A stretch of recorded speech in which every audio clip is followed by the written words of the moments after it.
রহমতুল্লাহি ওয়া বারাকাতুহু। আলহামদুলিল্লাহ ইন্নাল হামদালিল্লাহ নাহমাদুহু ওয়া নাস্তাঈনুহু ওয়া নাস্তাগফিরুহু ওয়া নাউযু বিল্লাহি মিন শুরুরি আনফুসিনা ওয়া মিন সাইয়্যাতি আমালিনা মান ইয়াহদিহিল্লাহু ফালা মুদিল্লা লাহু ওয়া মান ইউদ্লিল ফালা হাদিয়া লাহু ওয়া আশহাদু আন লা ইলাহা ইল্লাল্লাহু ওয়াহদাহু লা শারীকা লাহু ওয়া আশহাদু আন্না মুহাম্মাদান আবদুহু ওয়া রাসূলুহু আম্মা বা'দ ফা ইন্না খায়রাল হাদিসি কিতাবুল্লাহ ওয়া খায়রাল হাদি হাদি মুহাম্মাদিন সাল্লাল্লাহু আলাইহি ওয়াসাল্লাম ওয়া শাররাল উমুরি মুহদাসাতুহা ওয়া কুল্লু মুহদাসাতিন বিদআহ ওয়া কুল্লু বিদআতিন দালালাহ ওয়া কুল্লু দালালাতিন ফিন্নার। আলহামদুলিল্লাহিল্লাযী হাদানা লিহাযা ওয়া মা কুন্না লিনাহতাদিয়া লাউলা আন হাদানাল্লাহ। মুহতারাম হাজরিন, আল্লাহ তাআলার অশেষ মেহেরবানি যে আল্লাহ তাআলা আমাদেরকে এই যে জান্নাতের বাগান, এই জান্নাতের বাগানে আসার বসার যে তৌফিক দিয়েছেন, সেই জন্য সেই রব্বুল আলামিনের দরবারে প্রথমে দিল থেকে একবার শুকরিয়া কলেমায় শুকর আদায় করি। সবাই জোরে সোরে বলি আলহামদুলিল্লাহ। এই যে জান্নাতের বাগান, জান্নাতের বাগান দুনিয়ায় আল্লাহ দিয়ে দিয়েছেন। এই তাফসির, যেখানে তাফসির হয় কোরআনের কথা, এগুলো হলো জান্নাতের বাগান। অথচ জান্নাতের বাগান দুনিয়াতে, সেখানেই আমরা আসার সুযোগ নাই, আমরা আসতে পারি না। বিয়ে আছে, অনুষ্ঠান আছে, এইটা আছে, সেটা আছে, ওটার গুরুত্ব বেশি। আবার আমরা সেই হাসরের মাঠে ওইখানে জান্নাতের আশা করি। এই জন্যে রসুলের হাদিস যে 1999 জন যাবে জাহান্নামে, একজন যাবে জান্নাতে। 1999 জন জাহান্নামে যাবে। তার মানে জান্নাতের বাগানে মানুষ খুব কমই আসবে, তাফসীর মাহফিলে মানুষ খুব কমই আসবে, কারণ জান্নাতে তো মানুষ কম যাবে। 1999, 3 ফ্ল্যাটে যদি 1000 লোক থাকে, একজন আসবে। ওই একজন দেখলে আমার শুকরিয়া আদায় করার দরকার, আলহামদুলিল্লাহ তাফসিরে একজন আসছে। কাজেই তাফসির মাহফিলে খুব কম সংখ্যকই আসবে। রাসূলের হাদিস তো মিলতে হবে। 1000-এ একজন জান্নাতে যাবে, আর বাকিগুলো বিয়ের অনুষ্ঠানে যাবে, বাকিগুলো দুনিয়া জান্নাতের বাগানে আসবে না। ওইখানে যাবে, সেখানে যাবে, বন্ধু বান্ধবের বাসায় যাবে, আড্ডা মারবে, বাসায় বসে এখন মোবাইল টিপবে, টিভি সিরিয়াল দেখবে। এটা তো রসুলের কথা, রসুলের হাদিস। কাজেই আমার সিনিয়র যে হুজুর রবিবার তাফসীর করেন, উনিও বলেন, প্রায় বলেন, সামনে যখন দেখেন লোক নাই, কথা তো আসে না। আজকে আমি একটা গুরুত্বপূর্ণ, খুবই গুরুত্বপূর্ণ, যে আমরা আশরাফুল মাখলুকাত, আমাদের সৃষ্টির রহস্য কি, আমাদের মানুষের পরিচয় কি, এটা যদি মন দিয়ে না শুনেন বুঝবেন না। এক পর্বে হয়তো শেষই হবে না। গোটা কোরআন খুঁজা খুঁজা খুঁজা খুঁজা, এবং একজন আলেমের সাথে 17 ঘন্টা বৈশাখ, আমি এগুলা তো তৈরি করতে হয়েছে আমার 17 ঘন্টা। আমি কাগজে লিখে তুইছি যে দুপুর 3টা 15 মিনিট, তারিখ হইল 2/5/24, 2 তারিখ। এই প্রথম দিনই গেছে 17 ঘন্টা, এরপরের দিনও 12-17 এরকম। আমি তো এটা রেডি করছি। এটা যদি না শুনেন মন দিয়া, তাহলে তো বুঝবেন না, ধরতেও পারবেন না। যদি আজকে শেষ নয়, পরেরটাতেও যদি না থাকেন, তাহলে তো ধরতে পারবেন না। মইরা তো যাইতেই পারি 1 সপ্তাহের মধ্যে, হ্যাঁ? তখন তো আল্লাহকে বলনা, ও থাক, তুই তো বিয়াতে গেছিলি না, ওই অনুষ্ঠানে গেছিলি, না গেলে তো সর্বনাশ হয়ে যেত। জি আল্লাহ, সর্বনাশ মানে। এই জন্য আজকে আমি কিন্তু খুতবা ছোট্ট করে ফেলেছি, খুতবাতুল হজ, ওইটা অনেক ছোট করে বলছি। শুরু করি যে আমরা যে সৃষ্টির সেরা, আমরা যে মানুষ, আশরাফুল মাখলুকাত, আমাদের পরিচয়টা কি? সূরা হজ, এই সূরা 22 নম্বর সূরা, 78টা আয়াতের এই সূরার 5 নম্বর আয়াতে আল্লাহ বলেন, فَإِنَّا خَلَقْنَاكُم مِّن تُرَابٍ ثُمَّ مِن نُّطْفَةٍ ثُمَّ مِنْ عَلَقَةٍ ثُمَّ مِن مُّضْغَةٍ ইলা আখিরি আয়াত। দেখেন, আয়াতের প্রথমেই আল্লাহ সুবহানাহু ওয়া তাআলা বলেন, হে মানুষ, আমি তোমাদেরকে মাটি হতে সৃষ্টি করেছি। ইন্না খালাকনাকুম মিন তুরাব।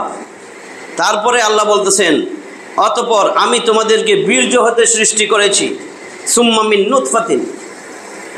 এই দুইটা আগে বুঝেন। এখন এই কথাটা একটু বোঝার চেষ্টা করি যে কেন আল্লাহ এটা বললেন। আল্লাহ বলতেছেন, আমি তোমাদেরকে মাটি হতে সৃষ্টি করেছি। কিভাবে আমরা সবাই মাটি থেকে সৃষ্টি হয়েছি আল্লাহ যখন ঠিক করলেন আদম আলাইহিস সালামকে সৃষ্টি করবেন, ঠিক তখন আদম আলাইহিস সালামকে সৃষ্টির জন্য যেই মাটি, পানি, আগুন, বাতাস আল্লাহ তাআলা সংগ্রহ করলেন তামাম পৃথিবীর পৃষ্ঠদেশ থেকে, আল্লাহ তাআলা এক মুষ্টি মাটি সংগ্রহ করছেন। ওই মাটির সাথে আদম আলাইহিস সালাম থেকে কিয়ামত পর্যন্ত যত মানুষ আসবে, আদম আলাইহিস সালামের জন্য তো এক মুষ্টি মাটি আনছেন। এখন আদম আলাইহিস সালামের সময় থেকে নিয়ে কিয়ামত পর্যন্ত যত মানুষ আসবে, প্রত্যেকটা মানুষের মাটি, পানি, আগুন, বাতাস ওই আদম আলাইহিস সালামের মাটির সাথে সবগুলো নিয়ে আসছেন। এরপরে আল্লাহ একসঙ্গে আদম আলাইহিস সালামের সৃষ্টির জন্য আল্লাহ তাআলা যেটা গ্রহণ করছেন, আদম আলাইহিস সালামের সৃষ্টির জন্য যেইটা গ্রহণ করছেন, যা যা নিছেন, আমাদেরটাও একসঙ্গে আল্লাহ নিছেন। এই জন্য আল্লাহ নিজেই বলতেছেন, ইয়া আইয়ুহান নাস ইন্না খালাকনাকুম মিন তুরাবিন, হে মানুষ, অবশ্যই ইন্না খালাকনাকুম, নিশ্চয় আমি তোমাদেরকে সৃষ্টি করছি, মিন তুরাবিন, মাটি থেকে। আদম আলাইহিস সালামের মাটির সাথে আমাদের সকলের মাটি আল্লাহ তাআলা গ্রহণ করলেন। এরপরে আল্লাহ বলেন সুম্মা মিন নুতফাতিন। তাহলে এটা বুঝতে হবে না, কইছে আমি সবার মাটি থেকে বানাইছি, এরপর বলে আমি তোমাদেরকে সৃষ্টি করছি পুরুষ আর নারীর সম্মিলিত বীর্য থেকে। দুই রকম মনে হবে না?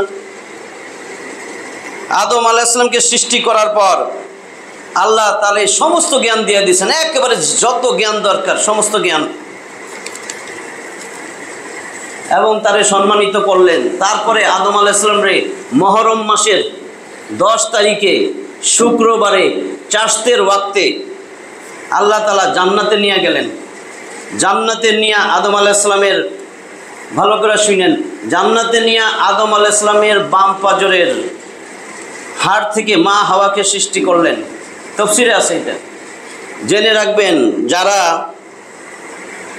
পাজরের থেকে সৃষ্টি হয়, যারা পাজর থেকে সৃষ্টি হয় তারা হইল জোড়া, আদমের জোড়া। আদম আলাইহিস সালামের বাম পাজরের হাড় থেকে মা হাওয়ারে বানাইছেন, এটা হলো জোড়া, বুঝছেন? এখন জোড়া মানে স্বামী স্ত্রী একটা জোড়া, স্বামীর পাজরের হাড় থেকে স্ত্রী তৈরি হয়েছে, একাধিক স্ত্রী হোক। আর বীর্য থেকে যারা তৈরি হয়েছে তারা হইল সন্তান, আর হাড্ডি, বাম পাজরের হাড্ডি থেকে যারা তৈরি করছে সে হলো জোড়া, স্ত্রী। এটুকু বুঝছেন? আল্লাহ তাআলা পৃথিবীর সমস্ত মানুষকে এইভাবে সৃষ্টি করেছেন। আদম আলাইহিস সালাম থেকে যেভাবে মা হাওয়াকে সৃষ্টি করেছেন, ঠিক প্রত্যেকটা পুরুষ থেকে আল্লাহ তাআলা তার স্ত্রী সৃষ্টি করেছেন, এক বা একাধিক স্ত্রী। তো কোরআনে আল্লাহ তাআলা এই কথা জানাই দিয়েছেন, আমার কথা না তো, নাম্বার সহ বলতেছি। কোরআনে আল্লাহ তাআলা এই কথাটা বলে দিয়েছেন। সূরা রোম 30 নম্বর সূরা রোম 60টা আয়াতের এই সূরার 21 নম্বর আয়াত, আল্লাহ তাআলা বলেন, ওয়া মিন আয়াতিহি আন খালাকা লাকুম মিন আনফুসিকুম আজওয়াজা। আল্লাহর নিদর্শনের মধ্যে একটা নিদর্শন হচ্ছে এই যে আল্লাহ তাআলা তোমাদের জন্য তোমাদের দেহ থেকে তোমাদের জোড়া সৃষ্টি করেছেন। প্রত্যেকটা মানুষের স্ত্রী তার দেহ থেকে তৈরি, হোক না 4টা বউ, 3টা বউ। আল্লাহ তাআলা প্রথমে পুরুষ সৃষ্টি করেছেন, আদম আলাইহিস সালাম পুরুষ, এরপর পুরুষ থেকে স্ত্রী সৃষ্টি করেছেন। স্ত্রীকে পুরুষের সাথে আল্লাহ পরে বিবাহ বন্ধনে সংযুক্ত করে দিয়েছেন। এরপরে মানুষ পূর্ণতা লাভ করেছে। স্ত্রীর সাথে পুরুষ মানুষের সম্পর্ক সৃষ্টি না হওয়া পর্যন্ত মানুষ পূর্ণাঙ্গতা লাভ করে না। একটা মানুষ পূর্ণাঙ্গ এটা বলা যাবে না। তো এই জন্য এই বিষয়গুলো আমাদের জানার দরকার। এই বিষয়গুলো আমরা জানলে আমাদের কি হবে, ঈমান আমল এগুলো বৃদ্ধি পাবে, আমরা উপকৃত হব। এই বিষয়গুলো একটু চিন্তা ভাবনার বিষয়, এগুলো মনোযোগ দিয়া ধীরে ধীরে বুঝতে হবে। এই কথাগুলা কোরআনের কথা, আজকাল তো আর কোরআনের মূল কথা নাই, কোথাও নাই, খুব কম বলা হয়। তো যাই হোক, আপনারা এই কয়েকজনও যদি মনোযোগ দিয়ে এগুলো শুনেন, এটাই যথেষ্ট হয়ে যাবে ইনশাআল্লাহ। কারণ বেহেশতে তো খুব কম মানুষ যাবে, মানুষ বেহেশতে যাবে 1999 জন যাবে জাহান্নামে, আর একজন যাবে জান্নাতে। কাজেই বেশি মানুষ কি করে আসবে তাফসির মাহফিলে? তাফসির শুনতে তো বেশি মানুষ আসবে না। যাই হোক, মানুষের পরিচয় বলতেছিলাম। আল্লাহ তাআলা বলেন, আমি তোমাদেরকে মাটি হতে সৃষ্টি করেছি। তাহলে আমরা সবাই মাটি থেকে সৃষ্টি হয়েছি। আমাদের মাটিটা আদম আলাইহিস সালামকে সৃষ্টির জন্য যখন মাটি নেওয়া হয়েছিল সেই সাথেই নেওয়া হয়েছে। আদম আলাইহিস সালাম থেকে আল্লাহ হাওয়া আলাইহিস সালামকে সৃষ্টি করেছেন জান্নাতে। আদম আলাইহিস সালাম থেকে আল্লাহ যে হাওয়া আলাইহিস সালাম সৃষ্টি করছেন এরা করছেন জান্নাতে। এখানে লক্ষ্য করার ব্যাপার, একটা ব্যবধান আছে পুরুষ আর নারীর মধ্যে। কি ব্যবধান? নারীরে করছে জান্নাতে, পুরুষরে করছে কিন্তু পৃথিবীতে।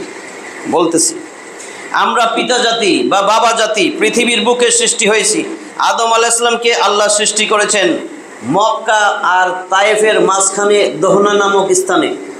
মক্কা আর তায়েফ, তায়েফ তো গেছেনি, মক্কা আর তায়েফের মাঝামাঝি দহনা নামক জায়গায় আল্লাহ আদম আলাইহিস সালামরে বানাইছেন 120 বছর ধইরা।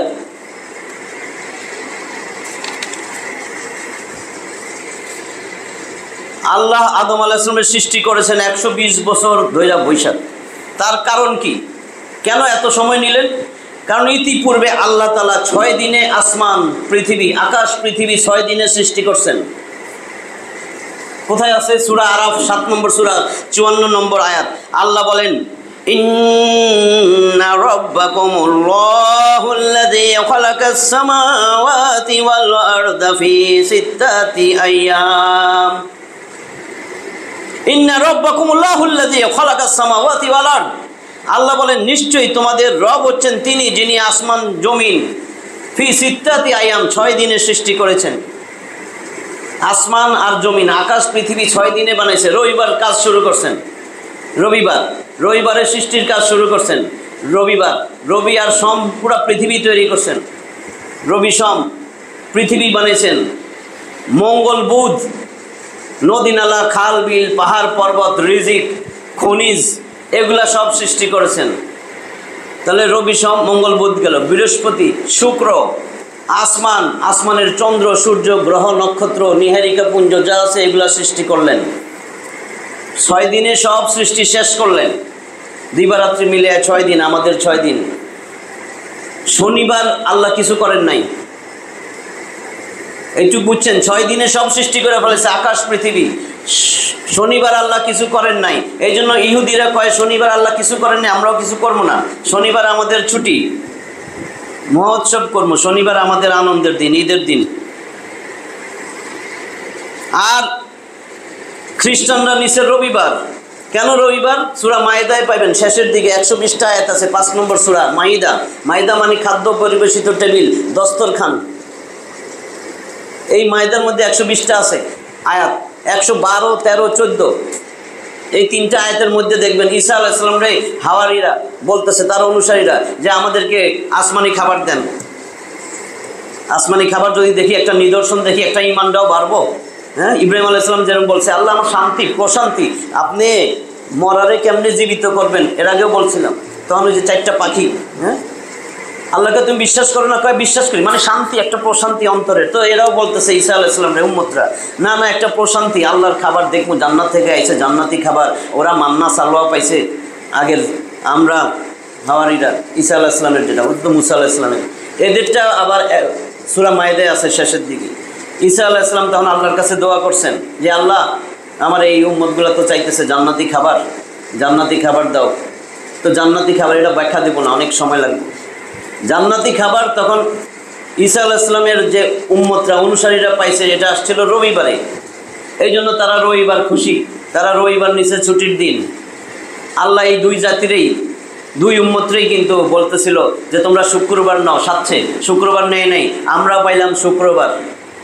তা আমরা এখন শুক্রবার তারে নিছি। শুক্রবার আমাদের ঈদের দিন, সম্মেলনের দিন, জুম্মার দিন, আমাদের ছুটির দিন। তাহলে এই 6 দিনে আল্লাহ আকাশ পৃথিবী সৃষ্টি করার পরে, আকাশ পৃথিবী সৃষ্টি করার পরে পৃথিবীর মধ্যে বড় বড় বড় বড় পাহাড় আছে, লোহার পাথরের মতন শক্ত। আকাশ পৃথিবী 6 দিনে সৃষ্টি করার পরে এবার আল্লাহ এই আকাশ পৃথিবীর কাছে আমানত পেশ করলেন। আল্লাহ নিজেই বলতেছেন আমানত যে পেশ করছেন। 33 নম্বর সূরা, সূরা আহজাব জোট 73টা আয়াতের এই সূরার 72 নম্বর আয়াত। সেখানে আল্লাহ বলছেন আমানত কেমনে পেশ করলেন। ইন্না আরাদনাল আমানাতা আলাস সামাওয়াতি ওয়াল আরদি ওয়াল জিবাল فأبين أن يحملنها وأشفقن منها وحملها الإنسان إنه كان ظلوما جهولا আল্লাহ বলছেন যে আমি আমার আসমানি কিতাব এইটাই আমানত, এই আমানত আমি আকাশ, পৃথিবী আর পাহাড়ের কাছে পেশ করলাম। আলা সামাওয়াতি ওয়াল আরদি ওয়াল জিবাল, তিনোটারে আসমান রে বলছে, ও আকাশ, ও পৃথিবী, ও পাহাড়, তোমরা আমার আমানত গ্রহণ করো। তাফসিরে বলা আছে একটা ভারী পাথরের মতো আল্লাহ তাআলা আমানত সৃষ্টি করলেন, রূপ দিল আর কি, একটা ভারী পাথরের মতন। এরপরে আকাশ, পৃথিবী আর পাহাড়ের সামনে রাখলেন, বললেন নাও তোমরা এটা গ্রহণ করো। ভয়েতে তারা তার ধারে কাছেও যায় নাই, বলল হে আল্লাহ আমরা এটা গ্রহণ করতে পারবো না, আমাদের পক্ষে এটা বহন করা সম্ভব না, আমাদের সেই যোগ্যতাও নাই। যখন তারা অপারগতা প্রকাশ করলো, তখন এই আমানত গ্রহণ করার জন্য আল্লাহ তাআলা আরও উপযুক্ত মজবুত কিছু সৃষ্টি করার চিন্তা ভাবনা করলেন। কারণ 6 দিনে আকাশ পৃথিবী সৃষ্টি করে আমানত দিছি, এরা নিতে চায় না। এই জন্য আরও মজবুত সৃষ্টি, আরও বেশি সময় ধরে 120 বছর। তখন আল্লাহ তাআলা আরও উপযুক্ত সৃষ্টির প্রয়োজন মনে করে আদম সৃষ্টি করলেন 120 বছর ধরে। বলেন সুবহানাল্লাহ। আদম আলাইহিস সালামের জন্য আল্লাহ যে মাটি, পানি, যেই পদার্থ সংগ্রহ করেছেন, এটা সংগ্রহের ব্যাপারে অনেক কথা আছে। এত কথা বললে তো আমার তাফসীর শেষ পর্যন্ত যাইতে পারবো না, এই জন্য কথা কমায় কমায় বলতেছি। আদম আলাইহিস সালামের সৃষ্টির মাটি আনার জন্য আল্লাহ তাআলা, আমি সংক্ষেপে বলি, আল্লাহ আদম আলাইহিস সালামের মাটি আনবো, জমিন থেকে তো নিব। জিবরাইল আলাইহিস সালামরে পাঠাইলেন, জিবরাইল আলাইহিস সালাম গেল, জিবরাইল আলাইহিস সালাম গেছে, মাটি কয় আমারে ধরবা না, আমারে ছুঁইবা না, কেন আসছো? কয় মাটি নিমু। কয় কি করবে? কয় আল্লাহ কইছে আদম বানাইবো। কয় আদমরে বানাইবো, তখন আদম কিন্তু আল্লাহর কথা শুনবে না, তখন আল্লাহ শাস্তি দিব মাটিরে। না না না, আমি দিব না, আল্লাহর কসম, তুমি আমারে ধরো না, আমারে ধরো না। চলে গেছে। জিবরিল আমিন আল্লাহর কাছে যায় বলে, মাটি তো কসম খাইছে, আল্লাহ তোমার কসম দিছে, এই জন্য আমি আর ওরে ধরি নাই। আল্লাহ কয় দূর, তাহলে মিকাইল আলাইহিস সালাম তুমি যাও। মিকাইল আলাইহিস সালামের মাটি একই কথা কইছে, আমারে স্পর্শ করো না, আমারে ধরো না। এরপরে আল্লাহ ইসরাফিল আলাইহিস সালামরে পাঠাইছে, ইসরাফিল আলাইহিস সালামেরও মাটি একই কথা বললো যে আমারে ধরো না, কসম তোমার, আমারে ধরো না, আল্লাহর কসম আল্লাহর, আমারে ধরো না। এরপরে আল্লাহ কয় ঠিক আছে, মালাকুল মউত, আমরা বলি আজরাইল আলাইহিস সালাম, আমরা কিন্তু নিষেধ করি যে খোদা বলতে না। আজরাইল আলাইহিস সালাম বলেন, এতে সমস্যা নাই, খোদা বলা যাবে না, এটা মনে রেখেন। কারণ এগুলা সব ইরানি শব্দ, আরবি শব্দ না, এটা ইরানি শব্দ, এটা পারস্যের ভাষা, ইরানি, ইরান, পারস্য। এই যে আমরা বলি রোজা, নামাজ, এগুলা সব ইরানি শব্দ, এটাতে সমস্যা নাই, যেহেতু এটা প্রচলিত হয়ে গেছে। আজরাইল বললে সবাই মালাকুল মউতই বুঝে, এটাতে অপরাধ নাই, কিন্তু খোদা না বলা ভালো। আল্লাহ শব্দটা আছে কোরআনে, আল্লাহ বলেন, বুঝতে পারছেন তো? তো আজরাইল আলাইহিস সালাম রে পাঠাইলেন। আজরাইল আলাইহিস সালাম যখন আসলো, মাটি একই কথা কইতেছে, ও কয় আমি তো তোমার কথা শুনবো না, আল্লাহ আমারে কইছে আমি নিমুই, জোর করে হইলো নিমু, জোর করে নিয়ে গেছে এক মুষ্টি মাটি।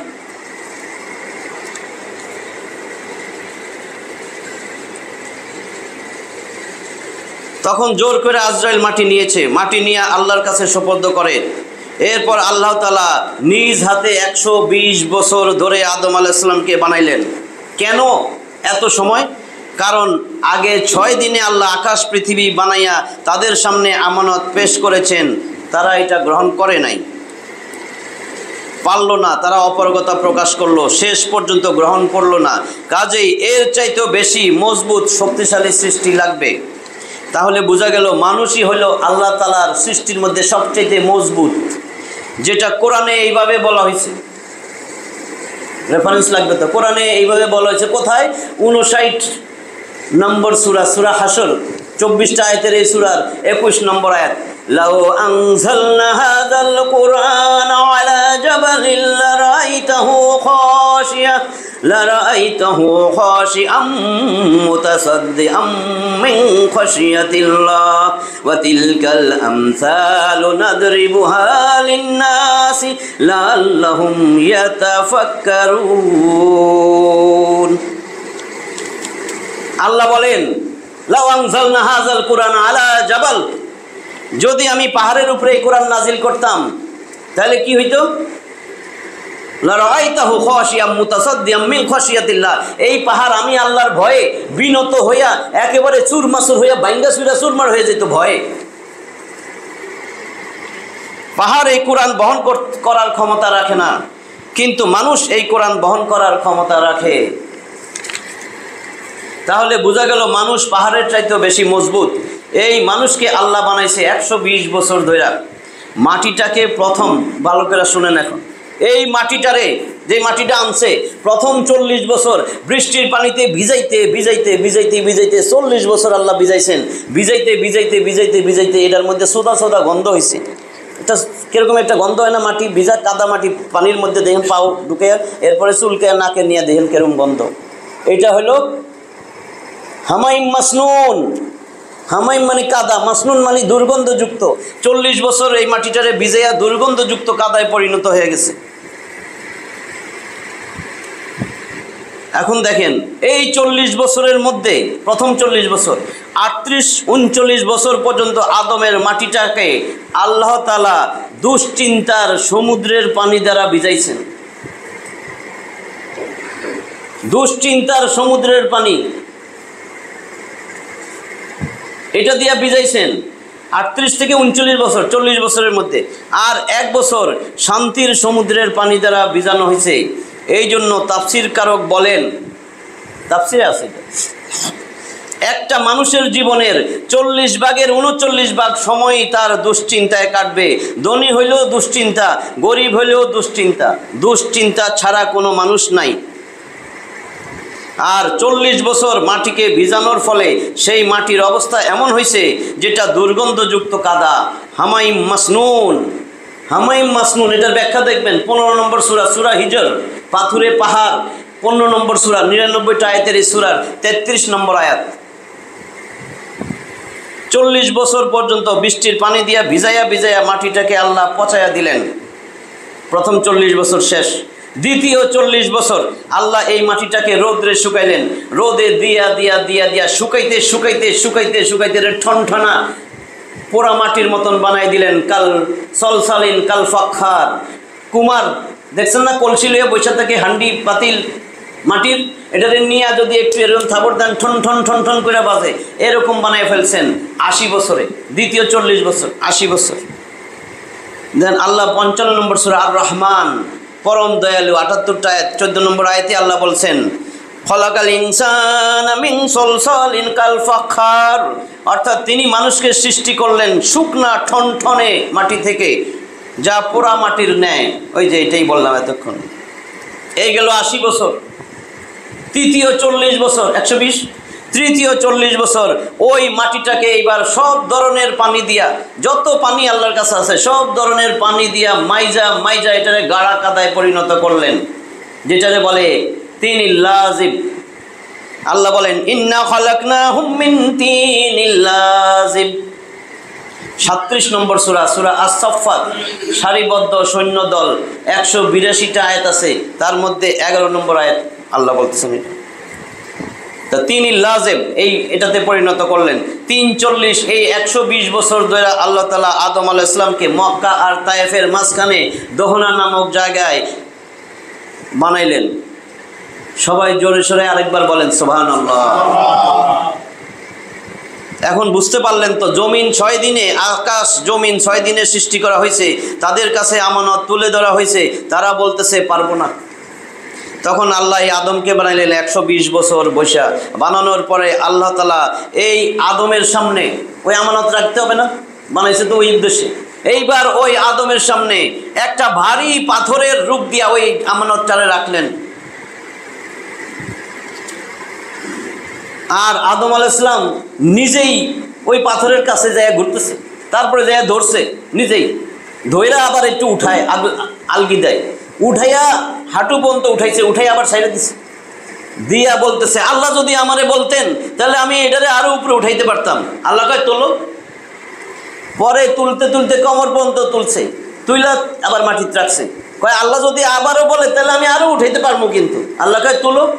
উঠাইতে উঠাইতে এবার কান্দের মধ্যে উঠেছে, কান্দের মধ্যে উঠাইয়া এবার যখন থুইতে গেছে, নামাইতে গেছে, আল্লাহ বলেন এই আদম, এটা তুমি নামাইতে পারবা না, এইটাকে তোমার বহন করাই লাগবে, এই যে আমানত বহন। ওয়া হামালাহাল ইনসান, এতক্ষণ বলছে ফাআবাইনা আন ইয়াহমিলনাহা ওয়া আশফাকনা মিনহা, আসমান জমিন পর্বত ভয় পাইছে এটা বহন করতে। ফাআবাইনা, তারা অস্বীকার করছে, আবা ইয়াবা, অস্বীকার করা, আল্লাহ আমরা পারবো না, অপারগ, অমান্য করেনি আল্লাহরে, অপারগ, আল্লাহ পারবো না তো, মানে আমার একটা কাজ দিলেন আমি পারবো না, এখন আমি কেমনে নেই, আল্লাহ পারবো না, ভয় পাইতেছে যে না পাইলে। আর ওয়াহামালাহাল ইনসান, মানুষ এটা গ্রহণ করলো, মানুষ এটা বহন করলো।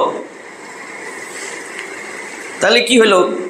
আল্লাহ বলেন হে আদম তুমি ওইটা নামাইতে পারবে না, তোমাকে এটা বহন করতেই হবে। তাহলে আদম আলাইহিস সালাম বহন করলেন। আবার বলি সুবহানাল্লাহ।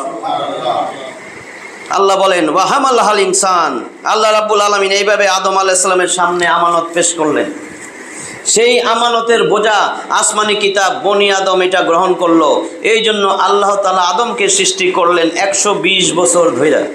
এরপর আল্লাহ তাআলা আদম আলাইহিস সালামকে সব বিষয়ের জ্ঞান দান করলেন, ফেরেশতারা সেজদা করলো। তারপরে মহরম, এখন দেখেন, তারপর মহরম মাসের 10 তারিখ শুক্রবার চাষতের ওয়াক্ত আদম আলাইহিস সালামকে জান্নাতে নিয়ে গেলেন। জান্নাতে নিয়ে আদম আলাইহিস সালাম যখন বেহুশ তন্ময়, জান্নাতে নিচে বেহুশ হয়ে গেছে তন্ময়, সেই অবস্থায় আদম আলাইহিস সালামের বাম পারজরের উপাদান থেকে, বাম পারজরের হাড্ডি থেকে আল্লাহ তাআলা জান্নাতে বসে মা হাওয়া আলাইহিস সালামের সৃষ্টি করলেন। এই প্রথম এক জোড়া মানুষ সৃষ্টি হইল। এইখানে একটা জিনিস আপনাদের জানার বিষয় আছে, মা হাওয়াকে জান্নাতে সৃষ্টি করা হয়েছে, মহিলা নারী জান্নাতে সৃষ্টি করা হয়েছে। এই জন্য নারী জাতি ঊর্ধ্বমুখী, বিলাসী, দুনিয়ার কোনো জিনিসে নারীর মন ভরে না। তার কারণ তাকে আল্লাহ সৃষ্টি করছেন জান্নাতে, এই জন্য দুনিয়া তার কাছে কিছুই না, যত দিবেন আরও লাগবে, হবে না। নারীদেরকে আল্লাহ জান্নাতে তৈরি করেছেন বলেই নারীদের জন্য, দেখেন নারীদেরকে জান্নাতে তৈরি করছেন, এই জন্য জান্নাতের পোশাক আছে, রেশমি কাপড়, স্বর্ণ অলংকার। দুনিয়াতে রেশমি কাপড় স্বর্ণের অলংকার পুরুষের নিষেধ, পুরুষের জন্য হারাম, কিন্তু দুনিয়াতেই নারীরে ওই জান্নাতি পোশাক আল্লাহ করে দিয়েছেন বৈধ। এই নারীদের জন্য এটা বৈধ, স্বর্ণালংকার, রেশমি কাপড়। নারী জাতিকে আল্লাহ জান্নাতে সৃষ্টি করছেন, আর পিতা জাতিকে আল্লাহ দুনিয়াতে সৃষ্টি করছেন। এবার বুঝেন, এখন তো খুশি হয়েছে তো নারী জাতি। এখন দেখেন পিতাদেরকে আল্লাহ কাজের দায়িত্ব দিয়েছেন, কাজ, বাহিরে কাজকর্ম করবে পিতাদেরকে পুরুষ, এই জন্য তাদের পোশাক কম, সতর নাভির থেকে নিয়ে হাঁটুর নিচ পর্যন্ত কাজ করা লাগবে। নারীদের কাজ করা লাগবে না, দেহের সৌন্দর্য ঠিক রাখা লাগবে। একটা পুরুষ একটু চিন্তা করেন, যদি আপনি রোদ্রে কাজ করেন, ধরেন মোটর সাইকেলই চালান, যেইটুকু অংশ খোলা দেখবেন ওইটা কালো হয়ে গেছে, জামার উপরে উঠাই দেন ওইটা সাদাই আছে, ফর্সাই আছে, রং, যাতে মহিলাদের রং, শরীর সৌন্দর্য, চামড়া সৌন্দর্য, নরম থাকে হাত, এই জন্য তাদেরকে বলা হয়েছে তোমরা ঘরে থাকো। আল্লাহ টান বাদ দিয়া কয় উনি কইছে, উনি কইছে, উনি তো ডরে কইতেছে। সত্যি যদি বলতো ওয়াকরনা ফি বুয়ুতিকুন্না ওয়ালা তাবাররাজনা তাবাররুজাল জাহিলিয়াতিল উলা, 33 নম্বর সূরা আহজাব, জোট 73টা আয়াতের এই সূরার 33 নম্বর আয়াতটা ভালো করে দেখেন, নিজেই দেখেন, নিজেই পড়েন। ওয়াকরনা ফি বুয়ুতিকুন্না, ওই মহিলা ঘরে থাকো, এটা তো আল্লাহর আদেশ। আপনি দেখবেন মক্কার হুজুরে যে কইলো, আপনার সাথে কোনো কথাই নাই, যেখানে আল্লাহ কইলো আপনি কোন উনি যে কইলো, আল্লাহর সাথে কোন বেটার তুলনা আছে বলেন তো? আল্লাহ বলেন, এখন ভালো করে শুনেন, ওয়াকরনা ফি বুয়ুতিকুন্না, হে নারী তোমরা ঘরে থাকো, ঘরের থেকে বাহিরে যাইও না। এই আয়াতে আবার আদব দিয়ে দিছেন, যদি বাহিরে যাইতেই হয়, যদি বাহিরে যাইতেই হয় এর আগে বলি, ঘরে থাকুন ও নারীরা, তোমরা ঘরে থাকো। ওয়ালা তাবাররাজনা তাবাররুজাল জাহিলিয়াতিল উলা। কোরআনে আল্লাহ বলেন তাবাররুজ। এই তাবাররুজ মানে বেহায়া, পর্দাহীনতা, বেহায়াপনা করা, তাবাররুজ অশ্লীলতা করা। তুমি এইভাবে ঘরের থেকে বাইর হইও না। তোমার কাজ হইল তুমি ঘরের চার দেয়ালে সুরক্ষিত থাইকা গৃহস্থালীর কাজকর্ম করো। তোমার জন্য কর্ম, তোমার জন্য রাজনীতি, দেশ পরিচালনা, পরিশ্রম উপার্জন নয়। তোমার জন্য রাজনীতি, দেশ পরিচালনা, পরিশ্রম উপার্জন নয়। তোমার কাজ ঘরের চার দেয়ালের মধ্যে সুরক্ষিত থাইকা গৃহস্থালীর কাজকর্ম দেখাশোনা করা।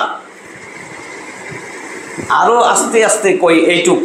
এতক্ষণ না খুশি হয়েছেন জান্নাতি, আপনারা জান্নাতি ঊর্ধ্বমুখী। হ্যাঁ, আপনাদেরকে কিন্তু কষ্ট দেয় নাই, কারণ আপনাদেরকে বলছে আপনারা এত সুন্দর থাকবেন, এত সুন্দর, এত কোমল, আপনাদেরকে পর্দার মধ্যে থাকতে বলছে। পুরুষরা বাইরে কাজ করে করে আপনারা খাওয়াইব, মানে আপনি এত দামি, আল্লাহর কাছে এত দামি সৃষ্টি, আর আপনি বলেন না না এটা দিয়ে আমার দাম হয় নাই, আমি পুরুষের সাথে যে ঘষা মাজা করব, আমি পুরুষের সাথে সাথে সমান অধিকার ভোগ করব। আপনি আল্লাহ বুঝেন নাই, অধিকার দিতে জানেন না আল্লাহ। নাউজুবিল্লাহ। কার কথা শুনেন? শেষে তো ওনার কাছেই যাইতে হবে। রেজাল্ট শিট উনি হাতে দিবে। দুনিয়ায় দিছে পরীক্ষা, এরপরে হাসনের ময়দানে যাবেন, তখন দিবে ফলাফল, রেজাল্ট। ওই রেজাল্ট যদি ভালো করেন ডাইন হাতে পাবেন, খারাপ করলে বাম হাতে পাবেন। দুইটাই স্থান চিরস্থায়ী, কোটি কোটি কোটি কোটি বছর খালিদিনা ফিহা, সেখানে চিরদিন থাকবেন। যদি জান্নাতে যান তো ভালো, জাহান্নামে গেলে শেষ, মৃত্যু নাই। ওই রেজাল্ট শিট কি করতেছেন, ওইটা পরীক্ষার হল হলো দুনিয়া। ওইখানে ভোগ করার জায়গা, পরীক্ষা দেওয়ার জায়গা, এখানে পরীক্ষাই ফেল। কইছে যাইস না পুরুষের সাথে, লজ্জা শরম রাখ, পর্দা কর। কেমন পর্দা দেখেন, এটা বিষয় ছিল না, দেখছেন কেমন পর্দা। তোমাকে যদি ঘর থেকে বাইর হইতেই হয় তাহলে তুমি সাদা সিধা পোশাক পরো, কোনো রকমের খুশবু ব্যবহার করো না। কি ব্যাপার, হ্যাঁ লিফটে উঠলেও তো খুশবু আর খুশবু, তুমি যেখান দিয়ে যাইতেছো পর পুরুষ খুশবু পায়। আর এখানে বলা হয়েছে তুমি খুশবুও ব্যবহার করো না শরীরে, তুমি সাদা সিধা পোশাক পরো। আর তোমার যেন মাথার চুল, চেহারা, গলা, বুক পর পুরুষকে আকর্ষণ না করে। তুমি এমন পোশাক পরা যদি ঘরের থেকে বাইর হইতেই হয় তাহলে এইভাবে বাইর হও। তুমি জাহেলি যুগের নারীদের মতন অঙ্গভঙ্গি কইরা বাইর হইও না। এটা তো জাহেলি যুগের প্রথা। এই জন্য বলছেন তাবাররুজ মানে পর্দাহীনতা, বেপর্দা, বেহায়া। এইভাবে চইল না। ভবিষ্যতেও যদি এরকম জামানা আইসা পড়ে, ইসলামে জাহেলি যুগের সাথে ইসলামের সম্পর্ক নাই, ভবিষ্যৎ কি এখনই তো চলতেছে। এইটাকে যতই মনোলোভা, মনোরম, সুন্দর শব্দ দিয়া বলেন, নারীর সভ্যতা, নারীর অধিকার, নারী সভ্যতা, নারীর অধিকার, নারী অগ্রগতি, যত নাম দেন এগুলা জাহিলি যুগের প্রথা। ভালো করে বুঝেন এটা আল্লাহর কথা। 33 নম্বর সূরা আহজাবের 33 নম্বর আয়াত। আমি আরেকটা কথা বললেই এটার থেকে দূরে যাইতেছি, নাহলে তাফসীর কিছুই হবে না, আগাইতে পারবো না। আয়েশা পড়ছে যখন 33 নম্বর সূরা আহজাব 59 নম্বর আয়াত। আল্লাহ নবীরেই ছাড়তেছেন না। ওই নবী, তোমার স্ত্রীকে, তোমার কন্যাকে, মুমিনান যত নারী আছে তাদেরকে আপনি বলেন, কুল, হে নবী আপনি বলেন, ইয়া আইয়ুহান নাবিয়্যু কুল লিআজওয়াজিকা ওয়া বানাতিকা ওয়া নিসাইল মুমিনিন। এরপরে কি বলছেন, ইউদনিনা, টাইনা দাও, টেনে নাও, টেনে নাও, টাইনা দাও, উপর থেকে, মাথা থেকে ছাইরা দাও সারা শরীরে। ইউদনিনা আলাইহিন্না মিন জালাবিবিহিন, ইউদনিনা আলাইহিন্না মিন জালাবিবিহিন্না। জিলবাব এক বচন, জালাবিবিহিন্না জালাব বহু বচন। এত বড় একটা চাদর তোমার মাথার উপরে ঢেকে দাও, তোমার গোটা শরীর যেটা আচ্ছাদিত করে দিবে, যেটা গোটা শরীর আচ্ছাদিত করে দিবে, এটাকে বলে জিলবাব। জিলবাবের ব্যাখ্যা তাফসীরে দেখেন, এমন চাদর যেটা তোমার সারা শরীর ঢেকে দিবে। তুমি আল্লাহর কাছে এত দামি, এত দামি, এত দামি। তোমাকে হুরের সর্দার বানাবে। তোমাকে, তোমার হাজবেন্ড, তুমি যদি এইভাবে চলো, তোমার স্বামী যদি ভালো থাকে, তুমি সেই স্বামীর স্ত্রী হইবা এবং হুরদের সর্দারনি হইবা তুমি। তোমার এত দাম, এত দাম, এত দাম। আর তুমি শিলাকলার সমান দাম। শিলাকলা 1 ডজন 2 টাকা, আর একটা কলা 12 টাকা 20 টাকা। তুমি শিলাকলা হইবা, শিলাকলায় মাছি বনবন করবে। তোমার এত দাম, এত সুন্দর অধিকার তোমার। পুরুষ নারী কাঁধে কাঁধ মিলাইয়া চলো, কাঁধে কাঁধ মিলাইয়া চলো। ওই জাতি কোনোদিনও উন্নতির শিখরে যাইতে পারবে না যেই জাতি তার দায়িত্বভার কোনো নারীর হাতে দিছে। ওই জাতি জীবনে সফলতা লাভ করবে না। বুখারীর হাদিস ৭০৯৯ নম্বর হাদিস, বুখারী ৭০৯৯ নম্বর হাদিস। আমার এটা বলার বিষয় ছিল না। আল্লাহ কি বলতেছেন? এই জন্য নারীদেরকে পর্দা কইরা চলা আল্লাহ ফরজ করে দিছেন। নারীদেরকে বলা হয়েছে আওরাত। এইটা আরেকটা হাদিস, মিশকাতেও পাবেন, হাদিসটা পাবেন তিরমিজিতে, মিশকাতে। আব্দুল্লাহ ইবনে মাসউদ বলেন, ক্বালা রাসূলুল্লাহ সাল্লাল্লাহু আলাইহি ওয়াসাল্লাম আল মারআতু আওরাত, নারীরা হইল ঢেকে রাখার বস্তু। নবী কইলে কি হইব? অমুকে তো কইছে এটা বাইর করা যাবে, এটা বাইর করা যাবে, সব বাইর করে যায়, সব বাইর করে যায়, একেবারে সব। আমার নবী বলছে, আপনি নবীর সাথে কারে মিলান? মিশকাতে আছে, তিরমিজিতে আছে। কেন আরেকজনের জিগাইতে হবে এটা বাইর করবনি, হেটা বাইর করবনি? উদ্দেশ্যটা কি আপনার? বাইর করেন হাজব্যান্ডের সামনে, বাইর করেন। আপনাকে তো একেবারে কড়া কিছু বলে নাই। আপনার মূল্য এত মূল্য, আল্লাহ এত দাম দিছেন, আপনার কাজ করতে মানা করছে। আপনি ঘরে বসে থাকবেন, ঘরে বসে বসে আপনার খাওয়ানো হবে। আপনি রাজরানী, কয় না আমি চাকরানি, না আমি চাকরানি। আল্লাহ বলেন সূরা আহজাবের, তো আমি তো এটা বললামই, আহজাবের 2টা আয়াতই বললাম, 33 নম্বর আয়াত, 59 নম্বর আয়াত। নিজে যাইয়া পড়েন, বাংলা বড় বড় আলেমদের তাফসির আছে, পড়েন, একটু পড়েন। খবরের কাগজ পড়লে তো আমাদের থেকেও বেশি বুঝেন, এটা পড়লেও বুঝবেন ইনশাআল্লাহ। আল্লাহর রাসূল দেখেন, বলতাম না এটা, আল্লাহ রাসূল মেরাজ থেকে যখন আসছেন, মেরাজ থেকে আইসা মুসলিম শরীফের হাদিস কি বলছেন?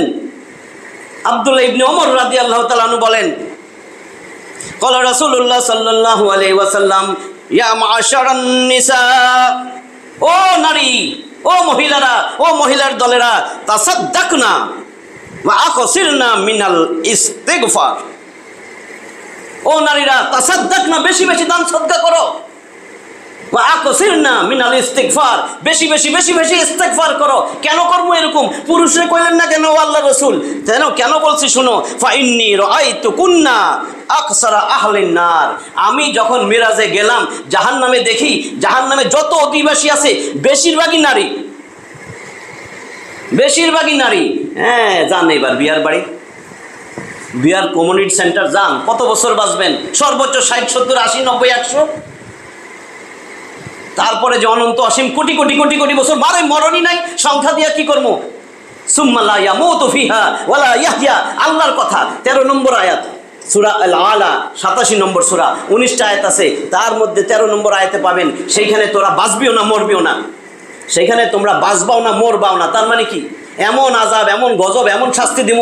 আমি আল্লাহর একটা কথা মিথ্যা কেউ বানাইতে পারছে? এই কোরআনের মিথ্যা একটাও বানাইতে পারছে? এই কোরআন রিসার্চ কইরা নাস্তিকগুলা এখন নোবেল পাইছে, কতগুলো উদাহরণ দিছি গত তাফসিরেও। হ্যাঁ, নোবেল পুরস্কার পাইতেছে, সব কিছু বিজ্ঞান সব নিতেছে, তথ্য মূলনীতি সব কোরআন থেকে যাই না, সেটার পিছে লাইগা এখন আবিষ্কার করে আর নোবেল পায়। কিছু মুসলিম হয়, কিছু ওইরকমই থাকে, যার ভাগ্যে হেদায়েত নাই।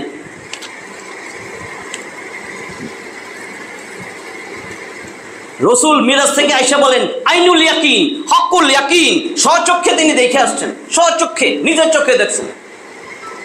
তো আমি এত দূর পর্যন্ত চলে গেলে তাফসিরই হবে না, মানে আজকের বিষয়টাই শেষ, গুছিয়ে আনতে পারবো না। আমি শুরু করছিলাম মানুষের পরিচয়, কোথায় ছিলাম মনে নাই। আল্লাহ বলেন, হে মানুষ, ইন্না খালাকনাকুম মিন তুরাবিন, এটা তো বলছি মানুষ মাটি থেকে বানাইছি, মাটিরটা তো গেল। এরপরে বলছেন সুম্মা মিন নুতফাতিন। এখন দ্বিতীয় পর্বে আসি, যে সুম্মা মিন নুতফাতিন, আল্লাহ বলেন আমি তোমাদেরকে বানাইছি নুতফা, নারী আর পুরুষের সম্মিলিত বীর্য। দেখেন আরেকটা জায়গায়ও কিন্তু আল্লাহ এটা বলে দিছেন, ৭৬ নম্বর সূরা, নামই হলো ইনসান, আরেক নাম সূরা দাহর, 31টা আয়াতের এই সূরার 2 নম্বর আয়াত, ইন্না খালাকনাল ইনসানা মিন নুতফাতিন আমশাজ। আমি তো মানুষকে অবশ্যই নিশ্চয়ই আমি আল্লাহ মানুষের বানাইছি মিশ্রিত শুক্রবিন্দু, মিশ্রিত বীর্য থেকে, নারী পুরুষের। চলেন এই পর্বে যাই। আদম আলাইহিস সালামকে আল্লাহ মাটি থেকে সৃষ্টি করলেন। আদমের পাজরের হাড্ডি দিয়া আল্লাহ কি করছেন? মা হাওয়ারে বানাইছেন। জান্নাতে। এরপর দেখেন, এটা ভালো করে শুনেন, জান্নাতে তো আদম আলাইহিস সালাম গেল, সেইখানে বেহুশ হয়েছে, তার বাম পাজরের হাড় থেকে মা হাওয়ারে বানাইলো হইল। এরপরে তাদেরকে জান্নাতে থাকার জন্য বললেন যে, আল্লাহ বলে দিচ্ছেন তোমরা যেখানে খুশি ঘুরে বেড়াও, যা মন চায় খাও, তোমার স্ত্রী নিয়ে ঘুরো, কিন্তু এই যে গাছটা ওয়ালা তাকরাবা হাযিহি শাজারা, এই গাছটার কাছে যেও না। সূরা বাকারা 2-35 নম্বর আয়াত। গাছটা দেখায়া বলছেন গাছটার কাছে যেও না। এই গাছটার কাছে যাবে না কেন সেটা আল্লাহ আদমরে বলেন নাই, শুধু বলছেন গাছটার কাছে যাইও না। আর শয়তানরে দেখে কি বলছেন? গাছটারে দেখে বলছে এই গাছের কাছে যাইও না। আর শয়তানরে দেখে কি বলছেন? 20 নম্বর সূরা তহার মধ্যে সব পাইবেন। 117 নম্বর আয়াত আল্লাহ তাআলা বলতেছেন, ফাকুলনা ইয়া আদম ইন্না হাযা আদুউল লাকা ওয়া লিজাওজিকা, আদুউল লাকা ওয়া লিজাওজিকা। শয়তানরে দেখে বলেন এইটা কিন্তু তোমার জন্য এবং তোমার স্ত্রীর জন্য, এটা কিন্তু দুশমন, শত্রু। এবার ভালো করে শুনেন, এখানে একটা ঘটনা আছে, এই জন্য এইভাবে আগাইছি। যেই গাছের ফল আল্লাহ নিষিদ্ধ করেছেন, ওই যে গাছ দেখাই দিছে, শয়তান তো আল্লাহর সাথে চ্যালেঞ্জ করছে। আর এটাই প্রথম একজোড়া মানুষ, এই দুটারে যদি গোমরাহ করা যায়। যেই গাছের ফল আল্লাহ খাইতে নিষেধ করছেন, ওই শয়তান ওই গাছের নিচে যাইয়া, শয়তানে ওই গাছের নিচে যাইয়া সাপের মুখে সেতারার বাজনা বাজানো শুরু করলো। ওই গাছের নিচে সাপের মুখে সেতারার বাজনা, এত সুমধুর, এত মধুর, পাগল করা বাজনা। এই বাজনা শুনছে, বাজনা শুই না। এখন আদম হায়া দুজনেই কোথার থেকে বাজনা আসতেছে, হাঁটতে হাঁটতে দেখে ওই যে গাছের নিচে, ওটা ভুলে গেছে বাজনার সুরে। আরে সাপের মুখ থেকে বাজাইতেছে সেতারার বাজনা। তো শয়তানে এরকম করতেছে, সাপ দেখতেছে, সাপের মুখের মধ্যে থেকে বাজনা, যাইতে যাইতে যাইতে যাইতে একদম সাপের কাছে চলে আসছে। সাপ তো গাছের নিচে, মানে গাছের কাছে। আল্লাহ কইছে কি, ওয়ালা তাকরাবা হাযিহি শাজারাত, ওই গাছের কাছেও যাইও না। এখন সাপের কাছে আসা মানে গাছের কাছে, আরো কাছে। এখন সাপের মুখ থেকেই শয়তান বলতেছে আরো কাছে আসো, আরো কাছে আসো।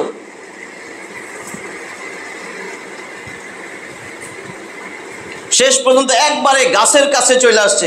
এইভাবে বাজনা বাজায়া শয়তান আদম হাওয়াকে গাছের কাছে নিয়ে আসলো। তাফসিরে বলা আছে শয়তানের আজান হয়েছে বাদ্যযন্ত্র। শয়তানের আজান মানে কি? আহ্বান। তা এমনি যখন আজান হয় আমাদের জন্য, নামাজিরা সব মসজিদে চলে আসে। আর যদি কোনো বাদ্যযন্ত্র বাজে, সেখানেও কিন্তু ক্যানভাসের চারিদিকে সবাই যায় দাঁড়ায় থাকে, এটাও শুনতে যায়। তাহলে শয়তানের আজান হয়েছে বাদ্যযন্ত্র। আমার কথা বুঝেন তো নাকি?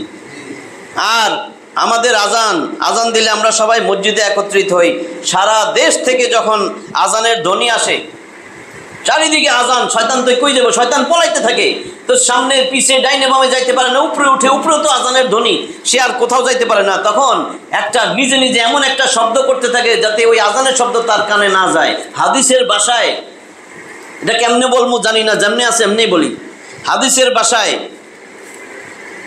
হাদিসের যে শব্দটা ব্যবহার করা হয়েছে, আদবারা শাইতানু ওয়ালাহু সুরাতুন,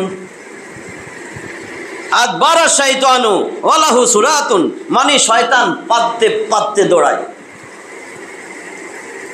এটার অর্থ এটা। হ্যাঁ, আজানের শব্দগুলা যেন নিজের কানে না শুনে, সেই জন্য সে বিকল্প শব্দ তৈরি করে। সম্মানিত উপস্থিতি, আল্লাহ তাআলা আদম আলাইহিস সালামকে সৃষ্টি করার পরে তার পাঁজরের হাড্ডি থেকে মা হাওয়াকে সৃষ্টি করলেন। মনে রাখতে হবে যেন ভুল না করেন, ভুল না বুঝেন। এখন যেটা বলবো, ভুল বুঝলে সর্বনাশ। যে ও ডাক্তার সাহেব কইছিল, কারণ আমি তো এইভাবে বলতেছি না, আসলে ভালো করে যদি না খেয়াল করেন।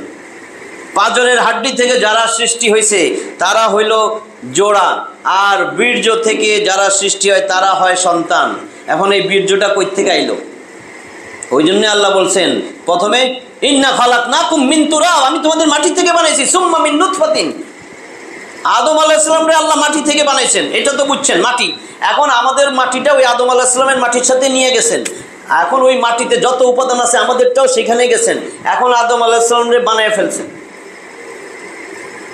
আমাদের মাটি পানি আগুন বাতাস তো আদমের শরীরের ভিতরেই একসাথেই। আমাদেরটা আদম আলাইহিস সালাম বানায় ফেলেন, আমাদেরটা বীর্য হিসাবে আদমের শরীরে হয়েছে, আমাদেরটা হয়ে গেছে বীর্য। আল্লাহ একটা প্রসেস করে দিলেন, স্বামী স্ত্রী মিলিত হবে, স্বামীর বীর্য স্ত্রীর বীর্য দুইটা মিলিত হবে, জাইগোট হবে। জাইগোট যেটাকে বলে আলাক, আলাকাটা জরায়ুর মধ্যে যাবে, Fallopian tube, uterine tube, uterine tube দিয়ে জরায়ুর মায়ের জরায়ুর মধ্যে আসবে। আমরা বলি জরায়ুর পোস্টেরিয়র ওয়াল, পিছনের ওয়ালে এটা যায় একেবারে অ্যাটাচড, ফার্মলি অ্যাটাচড হবে পোস্টেরিয়র ওয়ালে, ওইখানে যে লাগবে আলাক, দেখতে জোকের মতন ঝুইলা থাকা বস্তুর মতন, এটা যে বলে আলাক। এইটা 40 দিন, 40 দিনে এই শুক্রাণু ডিম্বাণু মিলা আলাক হয় 40 দিন, প্রথম 40 দিন। সেই সময় কিন্তু রূহ আসে না। তারপরে এইটা এই যে মা গর্ভবতী হয়ে গেল 40 দিন। এখন দ্বিতীয় যে 40 দিন এই আলাকটা বড় হইতে থাকে, বড় হয়ে একটা গোস্তের টুকরার মতন হয়। এমন একটা গোস্তের টুকরা যেটা আমরা সহজে যেই টুকরা মুখে নিয়ে চাবাইতে পারবো, এই সাইজের একটা গোস্তের টুকরা, এটারে বলে মুদগা। এটা হলো 80 দিনে। এইবার তৃতীয় 40 120 দিন এই মুদগার মধ্যে স্কেলেটাল অস্থি পাঁজর, এমন একটা হালকা অস্থির সংগঠিত হয় যেটা একটা দেহের আকৃতি নেয়। এইটা এই যে 120 দিন পরে এটা হইল, এটার মধ্যে আল্লাহ তাআলা রুহের জগৎ থেকে ফেরেশতা পাঠাইয়া এটার মধ্যে রুহের ফুৎকার দেন। সবাই বলেন সুবহানাল্লাহ। এই 120 দিন, তার মানে আলাকে কোনো রুহ আসে না, মুদগায় কোনো রুহ আসে না। 120 দিনে আল্লাহ রুহ ফুঁকে দেন। কোনো রকমের চিকিৎসক, সারা বিশ্বের কোনো বিজ্ঞানী আজ পর্যন্ত বাইর করতে পারলো না রুহ কি, এটা কই থেকে আসলো, কেমনে ঢুকলো, কিচ্ছু জানে না।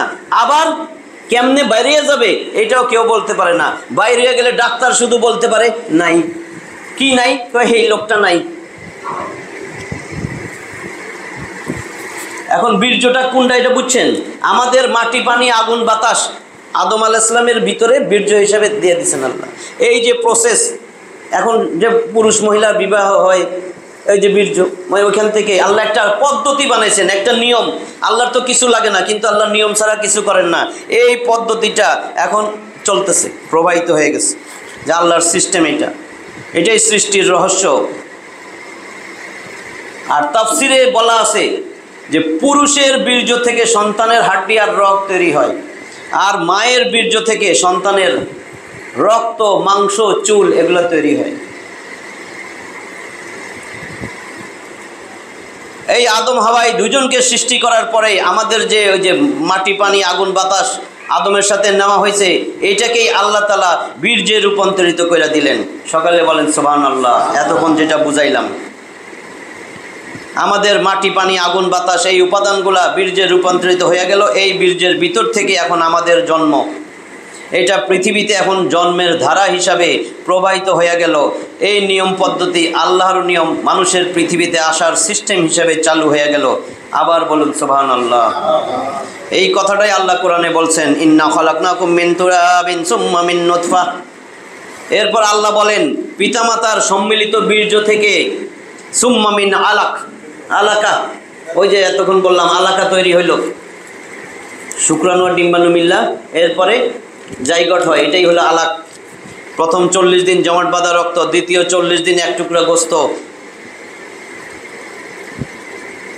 আর তৃতীয় 40 দিন 120 দিনে মাতৃগর্ভে জ্বরের ভিতরে হালকা একটা হাড্ডির অবকাঠামো সৃষ্টি হয়, দেহের একটা আকৃতি তৈরি হয় যার মধ্যে প্রাণ আসে। এরপরে আল্লাহ কি করেন? এখন তো জ্বরের ওয়ালের ভিতরে এটারে তো আল্লাহ আরও বড় করবেন। 120 দিন পরে, প্রায় 9 মাস পরে না ডেলিভারি হয়, 120 দিন তো 340। এরপরে আল্লাহ ওইটার মধ্যেই এই ঘোর গুটটা অন্ধকার 3 স্তরের ভিতরে 3টা অন্ধকার, ফ্রম আউটওয়ার্ডস টু ইনওয়ার্ডস। যদি বাইরে থেকে ভিতরে বলি, সবাই বাইরে মায়ের প্যাট, অ্যাবডোমিনাল ওয়াল, এই প্যাটের পিছনের ভিতরে যেটা এটা হলো ইউটেরাইন ওয়াল, ইউটেরাইন ক্যাভিটি, ইউটেরাস জরায়ু, এর ভিতরে আবার ফুল বলেন প্লাসেন্টা। এই 3 অন্ধকারের মধ্যে আল্লাহ তাআলা এত নিপুণ কারিগর, এই জন্য বলছেন ফাতাবারাকাল্লাহু আহসানুল খালিকিন। 23 নম্বর সূরা, সূরা মুমিন, ওই সূরার মধ্যে 14 নম্বর আয়াত, যে কত নিপুণ কারিগর, কত মহান সেই আল্লাহ, কত নিপুণ কারিগর। 3 অন্ধকার, 39 নম্বর সূরা জুমারের 6 নম্বর আয়াত, সেখানে আল্লাহ বলছেন ফি যুলমাতিন সালাস, 3 অন্ধকারে, তোমরা একটু চিন্তা ভাবনা করো, 3 অন্ধকারে আমি তোমাদের জীবন প্রক্রিয়া সম্পাদন করি, কত নিরাপদ আধার, সেই নিরাপদ আধারের মধ্যে সুরক্ষিত রাইখা আমি তোমাদেরকে একদম পুনর্গঠন করি, তারপরে তোমরা ভূমিষ্ঠ হও। তাহলে দেখা যাচ্ছে যার দ্বারা স্টার্ট শুক্রাণু ডিম্বাণু মিল্লা জাইগোট হইল, আলাকা হইল, তার মধ্যে কিন্তু প্রাণ নাই। প্রাণটা আসলো 120 দিন পরে আল্লাহর পক্ষ থেকে। কিভাবে আসলো কারো পক্ষে জানা সম্ভব না। এই প্রাণটা, রুহটা যেইভাবে ঢুকছে আমাদের অলক্ষ্যে, আমাদের অজান্তে, এই অজান্তেই এটা আবার আমাদের দেহ থেকে বাইর হইয়া চলে যাবে। যখন যাবে, কিভাবে যাবে, কখন যাবে, কারো খবর নাই। শুধু খবর আসবে কি নাই। এইবার আরেকটা গুরুত্বপূর্ণ, এটা বুঝলে অনেক কিছু বুঝা ফেলবেন। নফস করি যে আমরা, দেখেন তো তারা তো সবাই, তার সব কিছু আছে, যে মরে গেছে নাই বলতেছি, তার হাত পা চোখ কান নাক মাত্র মরল, সবই তো আছে। তাহলে নাই কি? নাই হলো দেহের ভিতরের একটা জিনিস, দেহের ভিতরে একটা জিনিস নাই। সেইটা কি? সেই একটা জিনিস 4টা জিনিসের সমষ্টি। 4টা জিনিস, 4 জিনিসের সমষ্টি, সেই একটা জিনিস যেটা বাইরে হয়ে গেলে কয় নাই। সেই 4টা জিনিসের সমন্বয়। 4টা জিনিস কি? 3টা নফস, একটা রূহ। ভালো করে বুঝেন, 3টা নফস প্রত্যেকটা মানুষের দেহে, 3টা নফস আর একটা রূহ আছে। এই 4টা জিনিস, রূহ। আর রূহ কি? এটা তো আল্লাহর নির্দেশ। বলি রূহ মিন আমরি রব্বি, তাই না? বলো রূহ হয়েছে আমি আল্লাহর নির্দেশ, তোমার রবের পক্ষ থেকে একটা নির্দেশ। আর 3টা নফস, নফসে মুতমাইন্না, নফসে আম্মারা, নফসে লাওয়ামা। তাহলে এই 3টা নফস আর রূহ প্রত্যেকের শরীরে আছে, এই 4টা জিনিস। এই জন্য আমরা যখন ঘুমাই, কয় ঘুম হলো ছোট্ট মৃত্যু, কিন্তু ঘুমের মধ্যে দেখবেন হার্টবিট চলে, পালস চলে, শ্বাস প্রশ্বাস চলে, তার মানে মরে নাই। মরলে আর জাগতো না। ঘুমের থেকে যে উঠা গেল, তার মানে সে ঘুমাইছিল, ঘুমের থেকে আর উঠলো না, মানে মরে গেছে। তাহলে মরলে 4টা জিনিস চলে যাবে, ভালো করে বুঝেন। আর ঘুমাইলে 3টা জিনিস চলে যাবে, একটা থাকবে। যে আমার পালস চালাবে, যে আমার হার্ট চালাবে, যে আমার শ্বাস প্রশ্বাস চালাবে, সে হইল রূহ। ঘুমের মধ্যে রূহ থাকে, 3টা নফস আল্লাহ নিয়ে যান। আমি দলিল দিব, এই জন্য বলতেছি, এটা বুঝছেন কিনা? ঘুমের মধ্যে 3টা জিনিস আল্লাহ নিয়ে যান, নফসে মুতমাইন্না, নফসে লাওয়ামা, নফসে আম্মারা। এটা তো বুঝেন বোধহয় নফস, নাহলে আরেকটাতে বলবো। সবচেয়ে ভালো হলো নফসে মুতমাইন্না, প্রশান্ত অন্তর। আর কিছু আছে গুনাহ করে, আবার তওবা করে, এটা করে সেটা করে, এটা হলো লাওয়ামা। আম্মারা এটা আর কিছু না, এটা খালি খারাপ কাজ করতেই ভালো লাগবে, এটা হলো শর্টকাট। এটা সারাদিন খারাপ কাজ করবে, গুনার কাজ করবে, এই করবে। আচ্ছা, এখন এই 3টা নফস ঘুমের মধ্যে আল্লাহ নিয়ে যায়, আর যে মারা গেছে তার 4টাই নিয়ে যায়। এই ঘুমের মধ্যে নিয়ে গেল। এখন ঘুমের মধ্যে যদি কারো মৃত্যু এখানে নির্ধারিত হয়ে যায়, তার আর এই নফসগুলারে ফেরত দেয় না, রুহটাও তখন নিয়ে যায় মৃত্যু, আর বাকিদেরটা ফেরত দিয়ে দেয় একটা নির্দিষ্ট সময় পর্যন্ত। কইছে তোমরা এটা নিয়ে চিন্তা করো, যদি চিন্তাশীল হও এটার মধ্যে তুমি নিদর্শন খুঁজে পাইবা। তোমার যে ঘুম যাও তুমি, এই ঘুমের মধ্যে আমি তোমার রুহ লয়ে যেতে পারি। তুমি তোবা কইরা ঘুমাও, তারপরে তো চিরস্থায়ী জিন্দেগি, ধরা তো খাইবা। ঘুমের মধ্যে কি করি আমরা? মোবাইল দেখতে দেখতে ঠুস করে ঘুমাই যাই, মায়ের পাশে চাদর মুড়ো দিয়া ভিডিও দেখতে দেখতে ঘুমাই যাই। বাচ্চা কয় আমার বাচ্চা ফজরের নামাজ পড়ে না, সারা রাত পড়ছে। কয় বাচ্চার বয়স কত? কয় 31। আমার বাচ্চা আছে না এরকম বাচ্চা? 18, 20। হ্যাঁ, বাচ্চা কি 11 বছর হইলেই তো তারে মারতে কইছে, 10 বছরে মারতে কইছে, 11 বছরে আর কি করবেন? বুঝবেন এগুলি। তাহলে আল্লাহ যেখানে বলছেন, এটা সূরা জুমার 39 নম্বর সূরা জুমার 42 নম্বর আয়াত। জুমার তো জানেন দলবদ্ধ জনতা, 75টা আয়াতের এই সূরার 42 নম্বর আয়াত খুইলা দেখবেন, আল্লাহ বলেন আল্লাহু ইয়াতাওয়াফাল আল্লাহু ইয়াতাওয়াফাল আনফুসা হিনা মাউতিহা ওয়াল্লাতী লাম তামুত ফী মানামিহা ফায়ুমসিকুল্লাতী ক্বাদা আলাইহাল মাউত ওয়া ইউরসিলুল উখরা ইলা আজালিম মুসাম্মা ইন্না ফী যালিকা লাআয়াতিন লিকাউমিন ইয়াতাফাক্কারুন।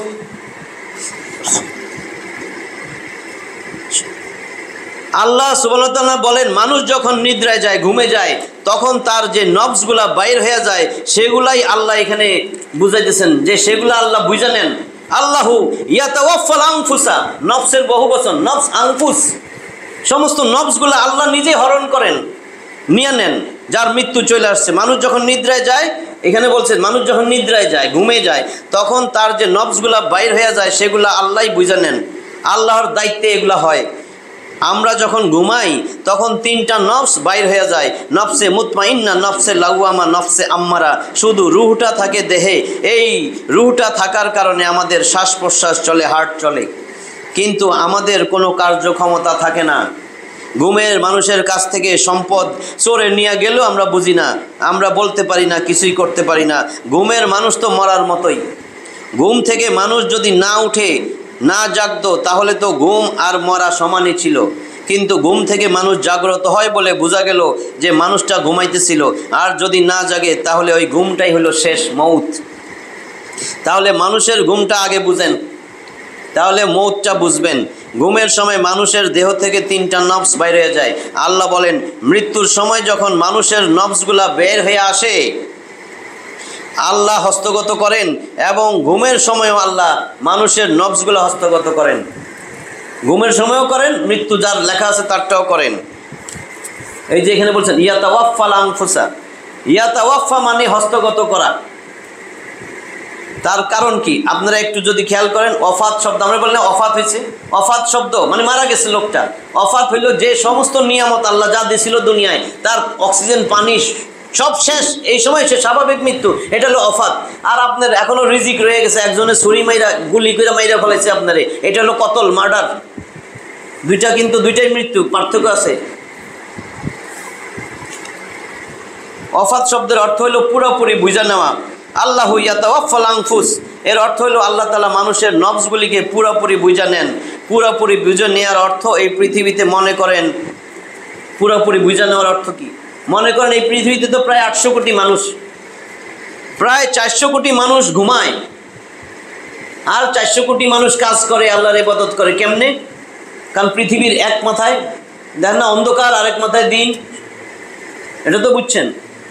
পৃথিবীর এক পিঠে দিন, আরেক পিঠে রাত। তো সেই জন্য পৃথিবীতে 400 কোটি মানুষ ঘুমায় আর 400 কোটি মানুষ কাজ করে, 400 কোটি মানুষ আল্লাহর ইবাদত করে আর 400 কোটি মানুষ ঘুমায়। এই কথা বুঝতে পারছেন তো?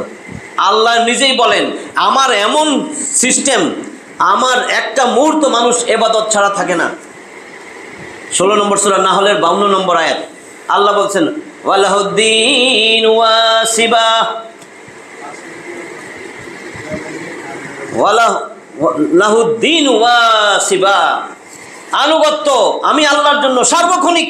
এক মুহূর্ত এরকম নাই সারা পৃথিবীর মধ্যে কোনো না কোনো জায়গায় আল্লাহরে ডাকতেছে, সারাক্ষণ আজান হইতেছে, এমন কোনো জায়গা নেই আজান হইতেছে না। সংক্ষেপে কইতেছি, জাপান তো সরল পূর্ব দিকে, জাপানে সূর্য উঠছে, এখন জোহরের রক্ত, সূর্য আস্তে আস্তে যাইতেছে, সূর্য যাইয়া চীনে ঢুকছে, চীনে এখন জোহরের রক্ত, চীন থেকে এখন সূর্যটা চলে গেছে ভারতে, ভারতে এখন জোহরের রক্ত, ভারত থেকে আইছে পাকিস্তানে, পাকিস্তানে জোহরের রক্ত হয়েছে, পাকিস্তান থেকে সূর্যটা চলে গেছে আফগানিস্তানে, আফগানিস্তানে এখন জোহরের রক্ত হয়েছে, আফগানিস্তানে চলে গেছে ইরানে, ইরানে জোহরের রক্ত হয়েছে, ইরান থেকে গেছে সৌদি আরবে, সৌদি আরবে জোহরের রক্ত হয়েছে, সৌদি আরব থেকে গেছে মিশর, মিশর থেকে চলে গেল আপনার একেবারে শেষ পর্যন্ত মরক্কো, নাইজেরিয়া, মরক্কো, এখন মরক্কে জোহরের রক্ত হয়েছে। তাহলে মরক্কে যখন জোহরের রক্ত, জাপানে তখন এশার রক্ত। সারাক্ষণ লাহুদ্দিনু ওয়াসিবা, আল্লাহ নিজে বলেন লাহু, হু, হু মানে আল্লাহ, দমির প্রোনাউন সর্বনাম, যে আমি আল্লাহর জন্য সার্বক্ষণিক আনুগত্য, আমি আল্লাহর জন্য। পৃথিবীর মধ্যে এমন কোনো দেশ নাই যখন আপনি ঘুমান, যেমন আমরা যখন ঘুমাই আমেরিকায়, জাপানে, আমেরিকায় তখন মানুষ ইবাদত করতেছে, ওরা যখন ঘুমায় আমরা তখন ইবাদত করতেছি।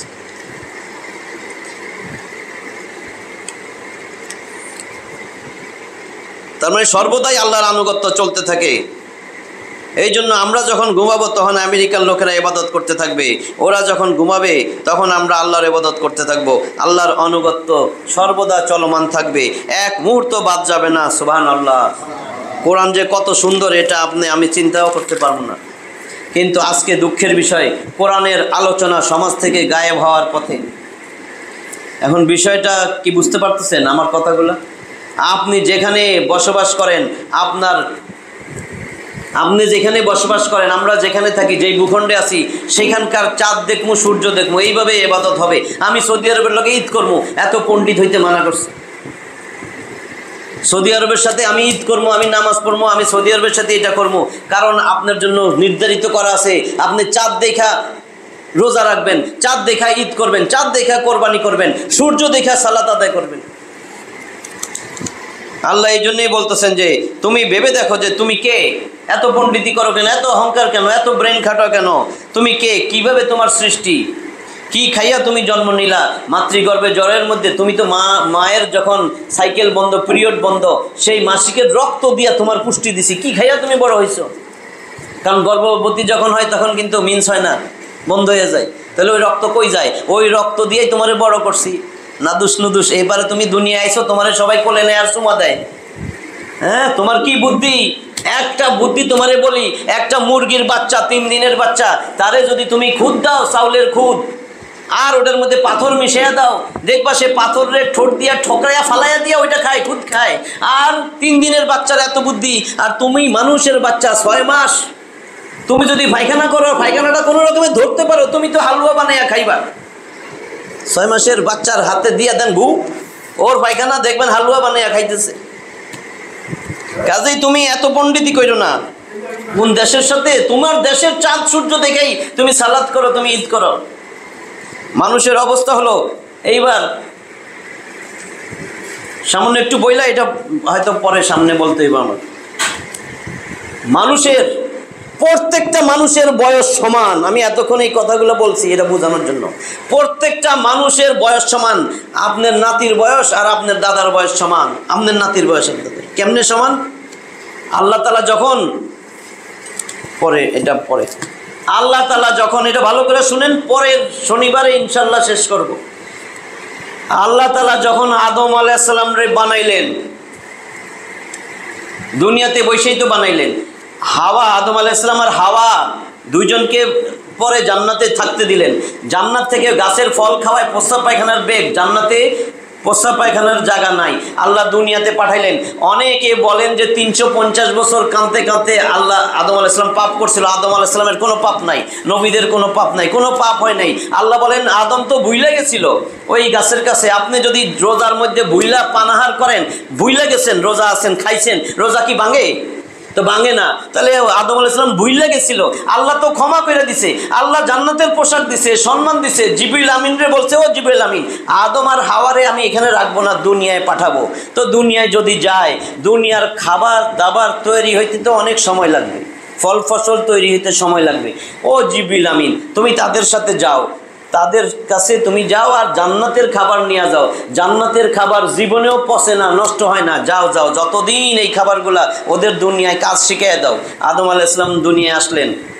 কোথায় আসলেন? আমরা যে এখন হজের সময় আরাফার ময়দানে জাবালে রহমতে উঠেন না, ওই জাবালে রহমতই তার বসত বাড়ি ছিল আদম আলাইহিস সালামের। সঠিকটা কইতেছি আমি, ওইখানেই তার বসত বাড়ি। ওইখানেই আল্লাহ তাআলা কি করলেন? দুনিয়াতেই আদম আলাইহিস সালামের পিঠের মধ্যে মুসা দিয়া তার 120 জোড়া সন্তান বানাইলেন। এই 120 জোড়া সন্তানের প্রত্যেকের পিঠে মুসা দিয়া তার সন্তান বানাইলেন, তার সন্তানের পিঠে মুসা দিয়া তার সন্তান। এইভাবে কিয়ামত পর্যন্ত যত মানুষ আসবে তত মানুষকে আল্লাহ আমার পিতার পিঠে মুসা দিয়া বানাইছেন আল্লাহর সামনে। আপনারে আপনার পিতার পিঠে মুসা দিয়া বানাইছেন, আপনার পিতারে দাদার পিঠে পোষা দিয়া বানাইছেন, আপনার দাদারে তাওয়ির পিঠে পোষা দিয়া বানাইছেন। এইটা বুঝতে পারছেন? আদম আলাইহিস সালামের একার পিঠে না। আয়াতটা দেখেন, আগে আমিও আয়াতটা এইভাবে ভাঙ্গা পড়ি নাই, আমারও মনে হয়েছিল আদম আলাইহিস সালামের পিঠে পোষা দিয়েই। ওইখানে কিন্তু বহু বচন ব্যবহার করা আছে। সূরা আরাফ 7 নম্বর সূরা 172 নম্বর আয়াত, সূরা আরাফে তো আছে 206টা আয়াত, সুউচ্চ স্থান। 172 নম্বর আয়াত, ওয়া ইযা আখাযা রাব্বুকা মিন বানি আদম মিন যুহুরিহিম যুররিয়াতাহুম ওয়া আশহাদাহুম আলা আনফুসিহিম আলাস্তু বিরাব্বিকুম ক্বালু বালা ওয়া শাহিদনা। ওয়া ইযা আখাযা রাব্বুকা মিন বানি আদম, স্মরণ করো সেই দিনের কথা যখন বনি আদমের পৃষ্ঠদেশ থেকে আমি বাইর করলাম তাদের সন্তানদেরকে, মিন যুহুরিহিম, হিম মিন যুহুরিহিম, তাদের পিঠ থেকে, যুররিয়াতাহুম, তাদের বংশধরদেরকে। শুধু আদম আলাইহিস সালাম একা না, এবার বুঝছেন, আদম আলাইহিস সালামের পিঠে মুসা দিয়া হাবিল কাবিল হয়েছিল না, হাবিল কাবিলের পিঠে মুসা দিয়া, এরপরে সন্তান, এরপরে সন্তান, আমার আব্বার পিঠে মুসা দিয়া আমি আপনি, এইভাবে সবাইরে বানাইলেন কিয়ামত পর্যন্ত যত মানুষ আসবে। তাইলে সবাইরে বানাইছে। এখন সবাইয়ের জন্ম হয়েছে, প্রথম জন্ম, দুইটা জন্ম, প্রত্যেকটা মানুষের দুইটা জন্ম, দুইটা মৃত্যু, দুইটা জীবন, দুইটা বারজাক। এটা মনে রাখেন, ব্যাস যেন না লাগে। একটা জন্ম হইল কি, ওই যে প্রথম আদম আলাইহিস সালামের পিঠ থেকে জন্ম। দ্বিতীয় জন্ম দুনিয়াতে আসা মায়ের পেট থেকে। এইবার পালকেরা বুঝেন, এখন আদম আলাইহিস সালামের কাছ থেকে আল্লাহ কেন এটা করলেন? সবাইরে বানাই ফেলাইলেন, একসাথে বানাইছেন, সবার জন্ম হয়েছে একসাথে, বুঝেন, জন্ম একসাথে হয়েছে। এখন কে কখন মরলো টরলো সব বুঝলা যান, হাসরের মাঠে সবাই একসাথে উঠাবে, সবার বয়স সমান, বুঝা গেছে? সবার জন্ম হয়েছে একসাথে, ময়রা টয়রা কেউ আগে মরছে পরে মরছে, এখনো আসে নাই, কিয়ামতের আগে আসবে, সেই সময় মরবে। আদম আলাইহিস সালামের ছেলে সেই সময় মরছে, আমরা এখনো বাইচে রয়েছি, আমার আব্বা মরছে। হাবিল কত আগে মরছে, হাবিল কত আগে মরছে না, হাবিল কাবিল। আমার আব্বা আম্মা এখন মারা গেল, বা আমরা এখনো মরি নাই, তাহলে হাবিল কাবিল যখন মরছে, সেই মরার থেকে, এখন তো মরা মৃত, এখন পর্দার অন্তরালে আছে। হ্যাঁ, এখন দেখেন হাবিল কাবিলেরটা বলি, এখন সে মৃত আছে, তার সিংহায় ফুৎকার হবে, তৃতীয় সিংহায় ফুৎকার, হাসরের ময়দানে উঠবে। সেই সময় পর্যন্ত এখন সে আছে পর্দার অন্তরালের জগৎ, বারজাক, বারজাকি জিন্দেগি তার চলতেছে। ঠিক আছে, এটা তো বুঝছেন। এখন আমরা এখনো আছি, তা আমরাও তো সেই সময় সৃষ্টি হয়েছিলাম, তৈরি হয়েছি, তারপরে আমাদেরকে আল্লাহ মৃত্যু দিয়ে দিছেন, মৃত্যু দিয়ে দিছেন। আল্লাহ সামান্য সময়ের জন্য আমাদেরকে বানাইছিলেন ওইখানে, কেন? স্বীকার করার জন্য, যে আল্লাহরে দেখা যা, আল্লাহ যে আমি তোদেরকে বানাইছি, আমারে স্বীকার কর, আলাস্তু বিরাব্বিকুম, সবাইরে উপস্থিত কইরা সামান্য সময়ের জন্য। এটারে বলে কোম্পানির মালিকের টেস্ট। একটু বুঝাই দেই, পরের সপ্তাহে যাতে সহজ হয়। আপনি ফ্রিজ কিনতে গেছেন, ফ্রিজ নিউ, একেবারে ব্র্যান্ড নিউ। এই ফ্রিজ যখন কিনেন, এমনি গাড়িতে উঠে লয়ে আসেন না, আপনারা একটু টেস্ট করে দেন, আলো দেয়, লাইট দিলে, এটা দ্বারে দেখেন, হ্যাঁ, রিমোট টিপ আবার দেখেন অফ অন হয় নাকি, আবার দরজা খুলে দেখেন ওই লাইটটা জ্বলে কিনা। এখন যদি এরকম করে কোম্পানির লোকে দেখায় দেয়, আর আপনি কোন আমি এটা নিব না, এটা সেকেন্ড হ্যান্ড, এটা কোম্পানির টেস্ট, এই কোম্পানির টেস্টে সেকেন্ড হ্যান্ড হয় নাই, কিচ্ছু হয় নাই, এটা কিছুই হয় নাই, ইউজই হয় নাই। এখন আপনারা যে প্রথম আল্লাহ ওইখানে পুরা আদম আলাইহিস সালাম থেকে কিয়ামত পর্যন্ত যত মানুষ সব তৈরি কইরা বললেন, আলাস্তু বিরাব্বিকুম, আমি কি তোমাদের রব না? সবাই বলছেন বালা, হ্যাঁ আপনি আমাদের রব। বাস আল্লাহ কইলেন এটা কেন করছি, ইন্না কুন্না আনহা গাফিলিন, তোমরা যেন বলতে না পারো যে আল্লাহ আমরা তো জানতাম না, আল্লাহ তুমি যে আমাদের রব জানতাম না। এই জন্য আল্লাহ কয় আমি টেস্ট করে দিছি, একেবারে টেস্ট কইরা আমি তোমাদেরকে টেস্ট করে দিছি।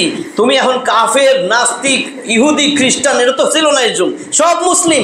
আল্লাহর সামনে কিয়ামত পর্যন্ত যত মানুষ সব মুসলিম। এই জন্য যদি কোনো নাবালেগ সন্তান, সে নাস্তিকের সন্তান হোক, ইহুদি, খ্রিস্টান, কাফের সন্তান হোক, সে জান্নাতি। নাবালেগ যে মারা যাবে সেই জান্নাতি। তাহলে কাফের টাফের দুনিয়া আইসা ওখানে কিন্তু এখন সব। এরপরে আল্লাহ কি করলেন, যখন স্বীকার করছে আলাস্তু বিরাব্বিকুম বালা, হ্যাঁ আল্লাহ সব।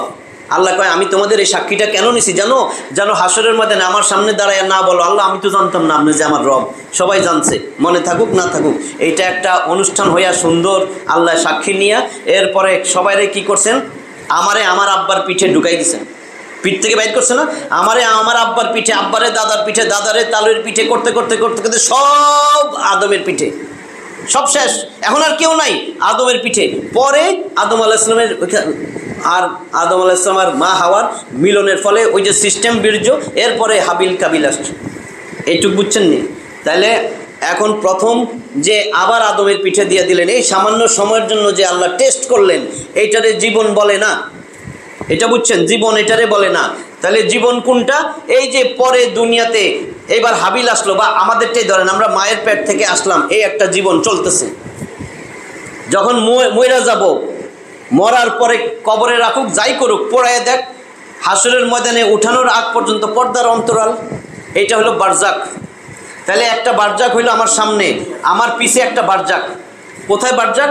ওই যে আল্লাহ আদমের পিঠে ঢুকাই দিলেন, ওই সময় কিন্তু আমার মৃত্যু দিয়া ঢুকাই দিলেন। তো একটা মৃত্যু ওইখান থেকে নিয়ে দুনিয়ায় আসার আগ পর্যন্ত এটা পর্দার অন্তরাল। একটা বারজাক গেল পিছে, আর একটা বারজাক আসবে সামনে, দুইটা বারজাক, দুইটা জীবন। কেমনে? এই যে দুনিয়ায় যে আমি এখন চলতেছি, একটা জীবন, আমি যখন হাসরের ময়দানে উঠবো, আবার একটা জীবন দিয়ে আল্লাহ উঠাবে, সেই জীবনের শেষ নাই। জান্নাতে যান আর জাহান্নামে যান, দুইটা জীবন। জন্ম দুইটা কেমনে? ওই যে আমরা আদমের পিঠ থেকে আসলাম, একটা জন্ম, মায়ের পেট থেকে আসলাম, দুইটা জন্ম, দুইটা বারজাক, দুইটা জীবন, দুইটা মরণ। কেমনে? ওই যে আল্লাহর সাক্ষী টাক্ষী নিয়ে আবার মৃত্যু দিয়ে দিলেন, মৃত্যু দিয়ে দিলেন। আল্লাহ এই জন্য বলছেন, তোমরা তো মরাই ছিলা, আমি টেস্ট করার জন্য বানাইয়া আবার মৃত্যু দিলাম। তাহলে আমার মৃত্যু একটা হয়ে গেছে, ওই মৃত্যু বারজাক। প্রথম মৃত্যু এখানে, দ্বিতীয় মৃত্যু এই যে সামনে যেটা হবে, আমি বানাইয়া কই নাই। সূরা বাকারা 2 নম্বর সূরার 28 নম্বর আয়াত, কাইফা তাকফুরুনা বিল্লাহি ওয়া কুনতুম আমওয়াতান ফাআহইয়াকুম সুম্মা ইউমীতুকুম সুম্মা ইউহয়িকুম সুম্মা ইলাইহি তুরজাউন। কেমন করে আমি আল্লাহরে বুইলা যাস দুনিয়ায় এসে? কেমনে কুফরি করস? কুফরি কেমনে করলি? তুই তো ছিলাম মৃত, তুমি তো মরা ছিলাম, মরা। আমি তোমারে জীবন দিছিলাম, আমি তোমারে জীবন দিছি, আবার তোমারে মৃত্যু দিব, আবার জীবন দিব, তুমি তো আমার কাছে আসবা। দুইটা জীবন, দুইটা মরণ। আরো আরো পরিষ্কার আয়াত, সেটা পরে বলবো, আজকে আয়াতটা বইলা শেষ করে দিতেছি। কি আয়াতটা? 40 নম্বর সূরা, সূরা গাফির। আরেক নাম সূরা মুমিন, মুমিন বিশ্বাসী, গাফির ক্ষমাকারী। এখানে আছে আপনার 85টা আয়াত, 11 নম্বর আয়াত।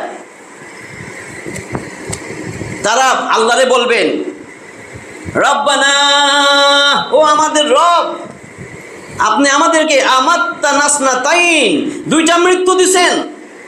আল্লাহ কোরআনে বলতেছেন, তারাই বলবে, তারা কারা? জাহান্নামী যারা, তারা বলবেন, ও রব্বুল আলামিন, হে আমাদের রব, আমাত্তা নাসনাতাইনি ওয়া আহইয়াইতা নাসনাতাইন, আপনি আমাদের দুইটা মরণ দিছেন আল্লাহ, দুইটা জীবন দিছেন আল্লাহ। ফাতারাফনা ফি যুনুবিনা, আল্লাহ আমাদের সমস্ত অন্যায়, আমরা সব অপরাধ সব স্বীকার করতেছি আল্লাহ। ফাহাল ইলা খুরুজিম মিন সাবিল, আল্লাহ জাহান্নাম থেকে বাঁচার কোনো রাস্তা আসেনি? আল্লাহ একটু বলেন। তার মানে কি বললাম? আমার তানাসনাতাইন, আল্লাহ আপনি আমাকে দুইটা জীবন দিছেন, দুইটা মরণ দিছেন, বা এই তানাসনাতাইন, দুইটা জীবন দিছেন। তাহলে কোরআনে বলছে তো আল্লাহ দুইটা জীবন, দুইটা মরণ। আমি ওই ব্যাখ্যাটা বলছি, আয়াতটা বললাম পরে যাতে বুঝেন। আল্লাহ নিজেই বলে, তোমাদের দুইটা জীবন, দুইটা মরণ, তোমাদের বারজাকি জীবন দুইটা, একটা পিছে চলে গেছে পর্দার অন্তরের জগৎ, সামনে তুমি যখন মরবা, তোমারে কবর দেখ, তোমারে পোড়াইয়া দেখ, তুমি কোথাও অ্যাক্সিডেন্ট করে তোমার লাশ না পাক, হাসরের ময়দানে আসা পর্যন্ত এই যে পর্দার অন্তরালে তোমারে কেউ দেখে নাই আর জীবনের দুনিয়ায়, তুমি কই আসো কোনো খবর নাই, এটা তোমার পর্দার অন্তরের জগৎ বারজাক। তাহলে দুইটা বারজাক। আর এখন যে সামনে তুমি যে মরা ছিলা, একটা মরণ, এখন সামনে তুমি মরবা, দুইটা মরণ।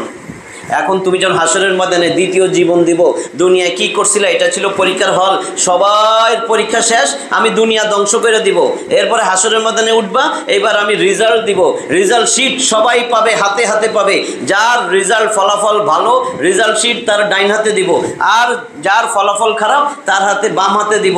তারপরে দুইটা জায়গা চিরস্থায়ী, বাম হাতের গুলা যাবে জাহান্নামে, ডাইন হাতের গুলা পাবে জান্নাতে। এই ফলাফল, এই হলো মানুষের জীবন। সংক্ষেপে বললাম। আল্লাহ আমাদেরকে যা বলছি শুনছি এর উপর আমল করার তৌফিক দান করে, আমরা যেন সেই রেজাল্ট যাতে ডাইন হাতে আসে সেইভাবে চলার যেন তৌফিক দান করেন আল্লাহ। ওয়া মা তৌফিক ইল্লা বিল্লাহ, আলাইহি তাওয়াক্কালতু ওয়া ইলাইহি উনীব।